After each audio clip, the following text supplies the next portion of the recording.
જો તમારી પ્રોપર્ટી તમે ભાડે કે રેન્ટ ઉપર આપો છો તો આ નવો ફ્રોડ જે માર્કેટમાં આવ્યો છે તેના વિશે જાણી લો.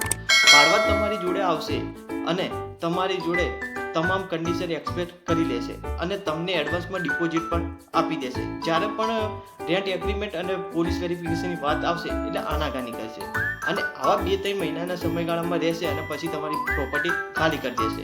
અને આવા 2-3 મહિનાની અંદર કરશે શું?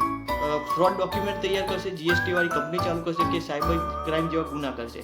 પછી તમે પોલીસની અંદર જ્યારે કમ્પ્લેન કરવા જશો એટલે પોલીસ હંમેશા પુરાવા માંગતી હોય છે. પોલીસ કહેશે કે રેન્ટ એગ્રીમેન્ટ આલો અથવા તો પોલીસ વેરિફિકેશન આલો, જે તમે ભાડવા જોડે કરાવ્યું હોતું નથી. એટલે પોલીસને શંકા જાય છે અને પોલીસ હંમેશા કહે છે કે ભાડવાત અને માલિકની મિલીભગત સિવાય આ ફ્રોડ બનતો નથી. એટલે તમારે પણ પોલીસના ધક્કા ખાવા પડે એ પહેલાં તમારે હંમેશા તમારી પ્રોપર્ટી જ્યારે ભાડે આપો તો ભાડા કરાર કરીને અને પોલીસ વેરિફિકેશન કરાવીને જ તમારી મિલકત ભાડે આપવી જોઈએ.